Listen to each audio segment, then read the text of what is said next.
नमस्कार, मैं हूं उत्तम मुखर्जी, आपका म्यूजिक इंस्ट्रक्टर। आज हम बात करने जा रहे हैं बड़े गुलाम अली खान साहब के विषय में। बड़े गुलाम अली खान साहब भारतीय संगीत के एक बहुत ही जाने माने आर्टिस्ट हैं और ये वो इंसान हैं जिन्होंने अपनी ज़िंदगी में बहुत कुछ झेला है, उसके बाद फिर ये उभर कर सामने आए। मतलब इनकी लाइफ में बहुत क्राइसिस रहे और उसके बाद फिर उन्होंने कम बैक करके अपने आप को इस मुकाम पे खड़ा किया है। तो ये आपके लिए एक आइडियल हीरो भी हो सकते हैं कि हाँ, रियल लाइफ में किस तरीके से स्ट्रगल करते हैं और स्ट्रगल करने के बाद अपने आप को एक मुकाम पे कैसे पहुंचा सकते हैं। आपको ये इनकी लाइफ जर्नी जो है वो आपको पढ़ने से आपको पता लगेगा कि इन्होंने कितना कष्ट में समय निकाला और उसके बाद जाके ये अपने आप को इस हायर लेवल पे स्टैंड किया कि उनके जाने के बाद भी आज दुनिया उन्हें याद करती है। तो चलिए बात करते हैं हम बड़े गुलाम अली खान साहब के विषय में। इनका जन्म 2 अप्रैल 1902 को इनका जन्म लाहौर में हुआ।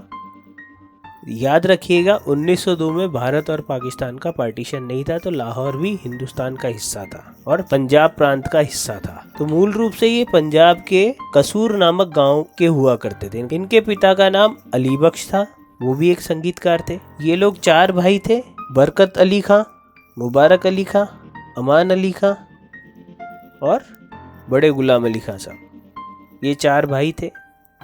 बड़े गुलाम अली खान साहब को बड़े गुलाम अली इसलिए कहा जाता है कि ये चारों भाइयों में सबसे बड़े थे। बड़े गुलाम अली खान साहब की शिक्षा प्राप्ति उनके चाचा से हुई। उन्होंने अपने चाचा काले खां से शिक्षा प्राप्त की।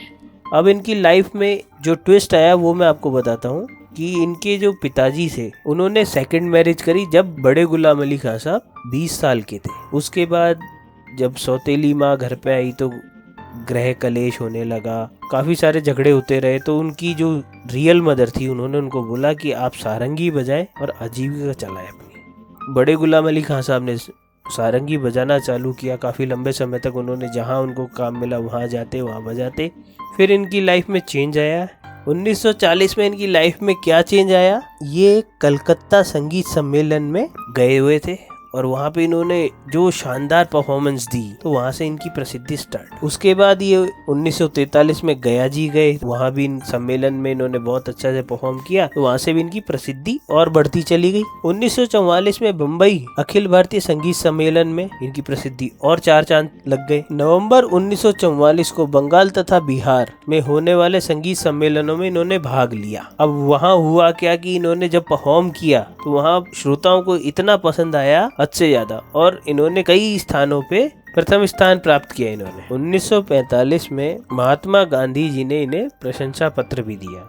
गुलाम अली खान साहब का गाना गांधी जी को बहुत पसंद था तो इसीलिए उन्होंने प्रशंसा पत्र दिया। 1946 में मुंबई की आकाशवाणी रेडियो स्टेशन से उनके गाने की परफॉर्मेंस सुनाई जाती थी और दूरदर्शन में उनके प्रोग्राम दिखाए जाते थे। खान साहब का प्रिय वाद्य यंत्र उसका नाम है वाद्य कानू, जो कि स्वरमंडल जैसा दिखता है। 1961 में खान साहब को पक्षाघात यानी लकवा हो गया था। लकवा का मतलब होता है पैरालिसिस। कि 1962 में वो फिर से गाने लगे, मतलब 1 साल में रिकवर होके 1962 में फिर से गाने लगे। खान साहब को उनके जीवन काल में बहुत सारे पुरस्कार भी मिले, जिनमें से मैं आपको बोलूँगा कि कुछ जो मैं आपको बता रहा हूँ वो आप याद रखें। सबसे पहला आप याद रखिएगा, राष्ट्रपति द्वारा खान साहब को पद्म भूषण की उपाधि दी गई थी। संगीत नाटक अकादमी का पुरस्कार भी खान साहब को दिया गया था। संगीत शिरोमणि की उपाधि भी खान साहब को दी गई थी। संगीत नायक की उपाधि भी खान साहब को दी गई थी। संगीत महामहोपाध्याय एवं तानसेन सम्मान भी खान साहब को मिला था। 23 अप्रैल 1968 को हैदराबाद में खान साहब का स्वर्गवास हो गया। डिटेल थ्योरी आपकी स्क्रीन पे है। जो इम्पोर्टेंट था वो मैंने यहाँ कवर कर दिया है। अगर आपको वीडियो पसंद आता है तो आप चैनल को लाइक कीजिए, शेयर कीजिए, सब्सक्राइब कीजिए और साथ ही साथ कमेंट भी कीजिए।